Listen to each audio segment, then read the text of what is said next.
Hey guys, Colin McIsaac, Managing Editor of Gamnesia and Zelda Informer, and welcome to the first of many news recaps. In these videos, myself or possibly other editors will be going over news recaps of the latest news that's been coming out, tell you what's been going on in the gaming industry, things that you really might be interested in, just sort of the bigger gaming stories that have been happening. Before we begin, I want to wish you all a happy July 4th, and if you're not in America, then come to America and have a happy July 4th, or I suppose you could have a happy July 4th somewhere else. You don't need to really be celebrating American independence in order to enjoy such an arbitrary date. Jumping into it, probably one of the bigger stories this week if you're a Nintendo fan is that Pokémon X and Y Guide has come to Amazon and it has recently confirmed the existence of something called Super Training. This guide has all the usual Pokémon stuff, TMs and HMs, walkthroughs of the gym badges, you know, general sort of Pokémon. But Super Training is really the one big thing that's sort of on everybody's mind right now. A lot of you may be familiar with the past EV or IV system in the Pokemon games where each Pokemon has their own set values of stats and then you can train them to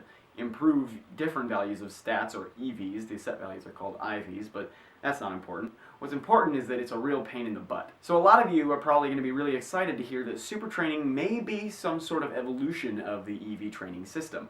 As someone who did get into the semantics of EVs and IVs at some point, I can tell you all it's very, very frustrating. So personally, I'm really happy that they may be thinking about ways to streamline the process and get everyone a little more excited about it. The second one is another big Nintendo story, and that is that Iwata of Nintendo of Japan has slipped in his approval ratings. Nintendo recently released approval ratings judged by investors, and Iwata, though in the past scored approval ratings around 95, 96, has slipped to around 77%.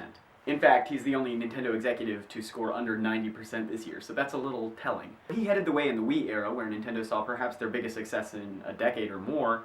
A lot of people have been criticizing Iwata, saying that the Wii was just a streak of luck, and that the way he's been managing Nintendo in the GameCube and Wii U eras have really not been so sufficient. Whether or not you think he's a good boss is up to you. It's kind of hard to judge from the outside whether or not he really is, but that's just something you might want to know. Speaking of executives, Don Mattrick of Microsoft has recently resigned and moved over to Zynga. Don Mattrick is one of the many people responsible for several of Xbox 360's successes in its later years, as well as many of Xbox One's initial failures.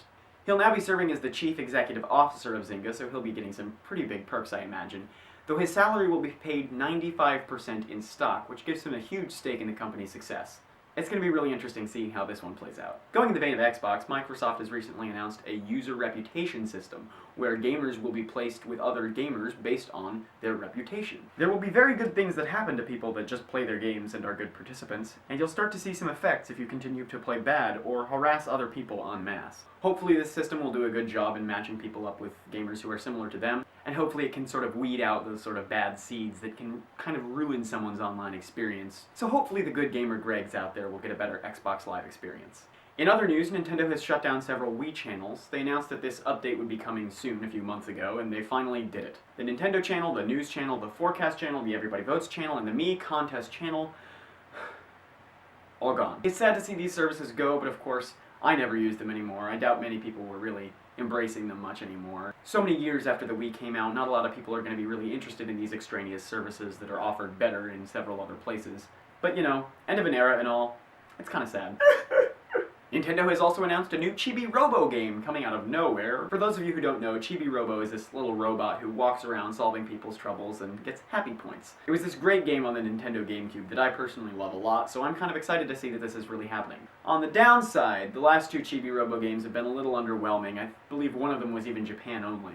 But this new Chibi-Robo game for 3DS is an augmented reality game where you use the 3DS's cameras to interact with the real world. Chibi-Robo is given shapes on the screen to find in the real world and interact with, and there really aren't very many details yet, but it's looking like it could be pretty interesting. And the photos of Chibi-Robo interacting with real world objects is really kind of cool, so if you want, you can check it out. Michael Ansel of Ubisoft has said that Beyond Good and Evil 2, even though it is in development, it would be a pain to bring to current generation consoles, meaning the PlayStation 3, Xbox 360, and possibly the Wii U. The way people talk about the Wii U recently is pretty ambiguous, especially when they say current gen consoles. It's really kind of hard to judge whether Beyond Good and Evil 2 will come to the Wii U based on this statement, but we can say for certain that it will probably not come to PS3 or Xbox 360. But it looks like if you want to play the sequel, you're going to have to get one of the new consoles.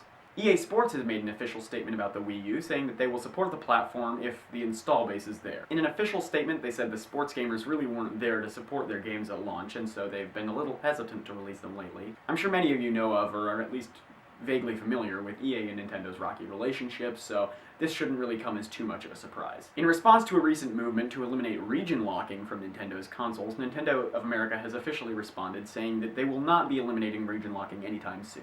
Nintendo says that through region locking, they can comply with regional rating systems and include parental controls in their consoles, and this seems like a perfectly acceptable answer. I still don't really like it, but what are you gonna do? They're not changing their minds anytime soon. It would be nice to be able to import games and consoles from other regions, but I'm not going to buy 4 different themed 3DS XLs, and I imagine most people aren't either. And the last thing on our plate today is a Double Dash mode could be included in Mario Kart 8. Hideki Kono, the producer of the game, has said that Double Dash mode is something that has been requested for Mario Karts Wii and 7, and while they decided not to include it then, they said that demand has been frequent enough that they may consider it for Mario Kart 8. A lot of Nintendo fans have embraced the Double Dash feature of Mario Kart Double Dash as one of Mario Kart's best mechanics in years. So if they include a Double Dash feature in Mario Kart 8, a lot of fans would be very happy. Of course, he only said maybe, so don't get your hopes too high up just yet. So that's it for the first news recap. I hope you've enjoyed it, and I will see you soon with some more. Me too. Oh, I didn't have a good outtake this time. Do you want me to make a good outtake for you?